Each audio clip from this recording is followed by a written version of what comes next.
একটা সময় ছিল যখন বাবা মায়েরা চিন্তা করতেন ছেলে মেয়ে স্মার্ট হবে কি। তারপরে স্মার্টফোন এসে গেল।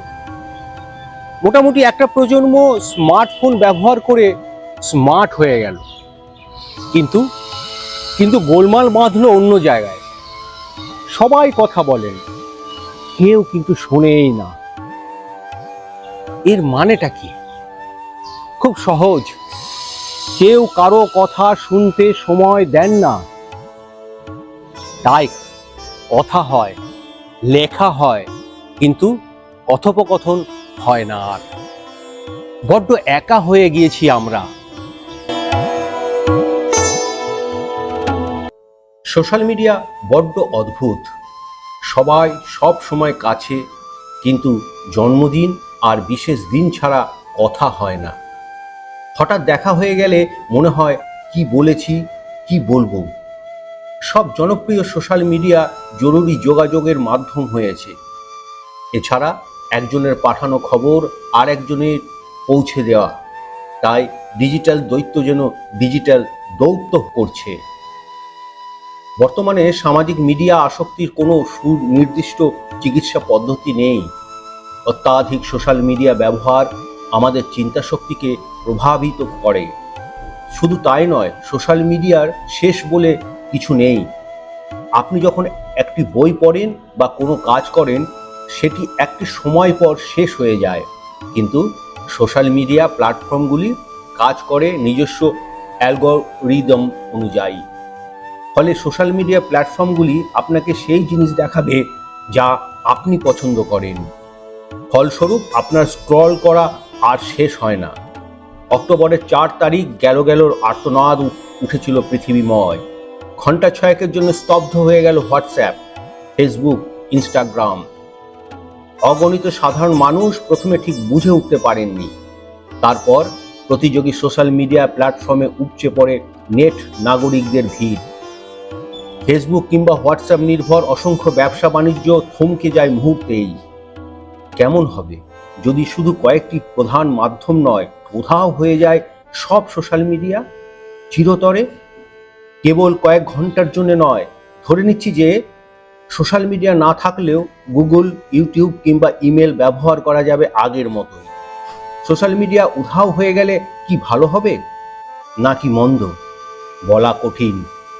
কার ভালো সেটাও একটা প্রশ্ন বটে।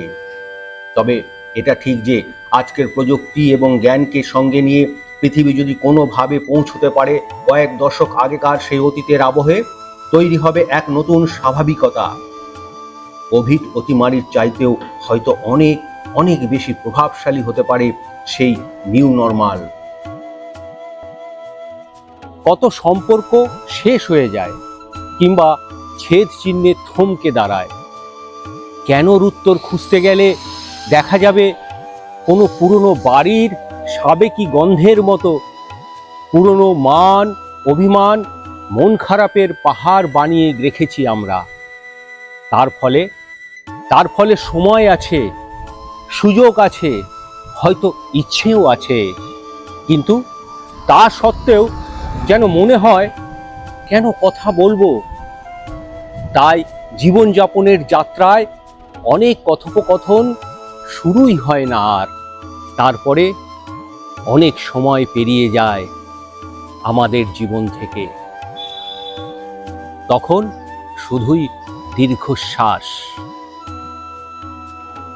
পৃথিবীর 90% বেশি সংস্থা আজ সোশ্যাল মিডিয়ার সাহায্য নেয় চাকরি দেওয়ার ক্ষেত্রে। সোশ্যাল মিডিয়া উধাও হয়ে গেলে সংস্থাগুলোকে নিয়োগ কার্যেও খুঁজতে হবে নতুন মডেল। প্রায় 40 লক্ষ ব্যবসা প্রতিষ্ঠান বিজ্ঞাপন দেয় ফেসবুকে। 5 কোটি প্রতিষ্ঠান ফেসবুকে যোগাযোগ রাখে ক্রেতাদের সঙ্গে। তাই সোশ্যাল মিডিয়া ভ্যানিশ হয়ে গেলে বহু ব্র্যান্ডই যে টিকে থাকতে পারবে না সে কথা বলা বাহুল্য।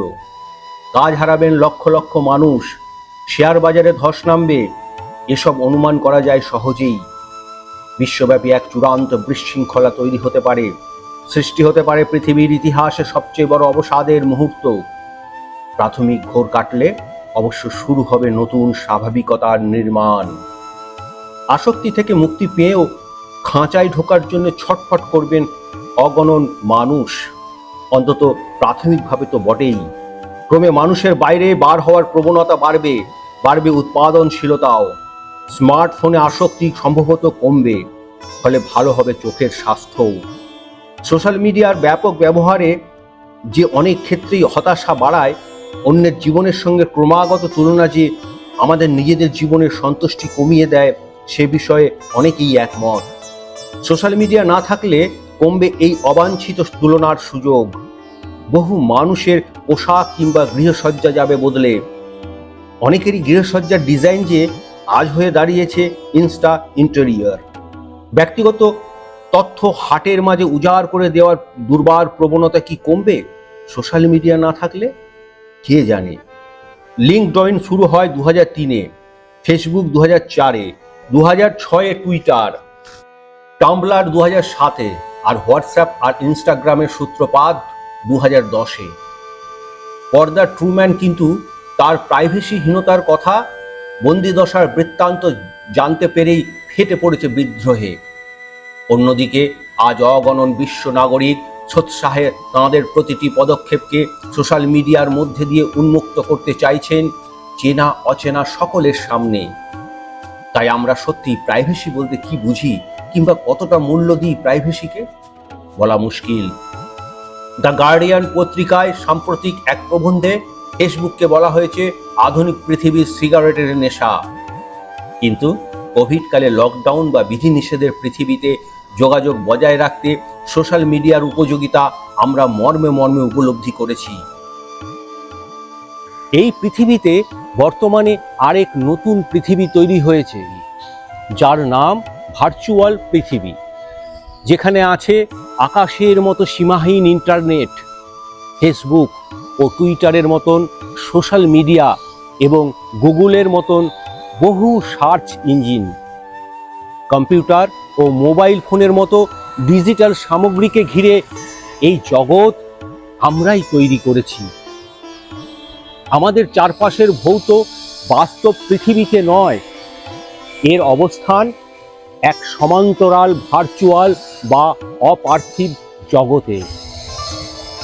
সেখানেই আমাদের বন্ধুদের সঙ্গে দেখা হচ্ছে প্রতিনিয়ত, তাদের ছবি দেখছি, শুভেচ্ছা বিনিময় করছি, কথাবার্তা বলছি, এমনকি ওই জগতে নতুন নতুন বন্ধুও তৈরি হচ্ছে সারা পৃথিবী জুড়ে। সব মিলিয়ে কথা নেই, প্রাণ নেই, প্রাণ খোলা হাসিও নেই।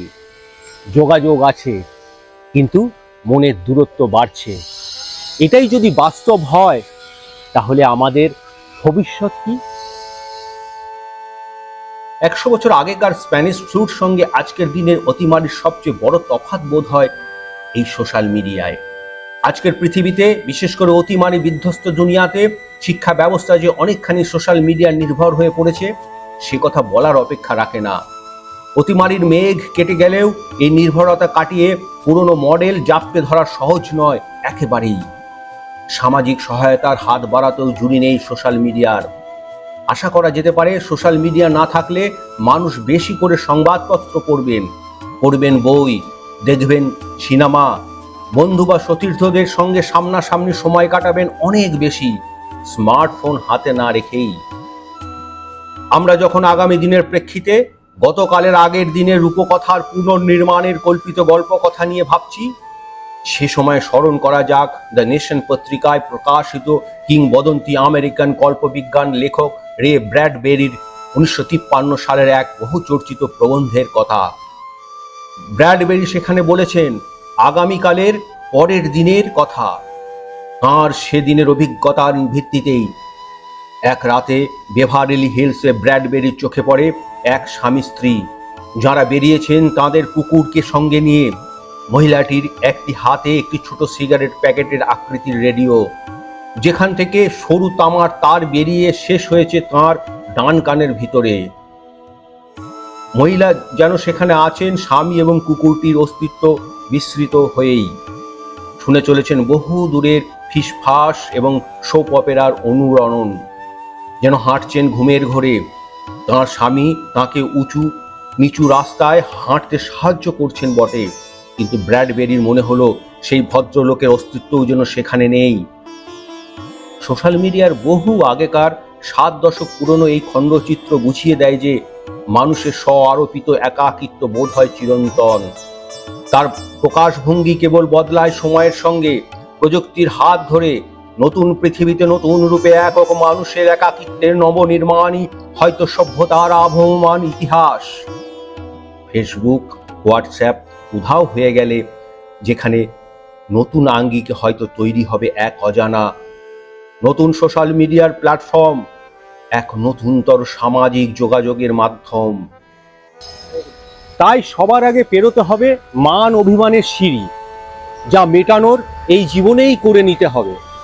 এই প্রজন্ম বড্ড বেশি বিশ্বাস করে ছবিতে ও ভিডিওতে। এরকম কত মুহূর্ত যেন ফ্রেমবন্দি হতে থাকছে পৃথিবীর আনাচে কানাচে, কিন্তু কথা বড্ড কমে গেছে। মত বিনিময়ের অভাবে এক পেশে অসহনশীলতা তৈরি করছে ভয়ঙ্কর ভাবে এই সমাজে, যেখানে নিজের জন্য শুধু একরাশ লাইক আছে আর বিপদে দেহরক্ষী থাকে শুধু একাকিত্ব। এই একাকিত্বের সবচেয়ে বড় জম আবার এক কথোপকথন। 2 বাক্য বিনিময় যদি জীবনের রং মিলান্তি আনতে পারে, তাতে মন্দ কি?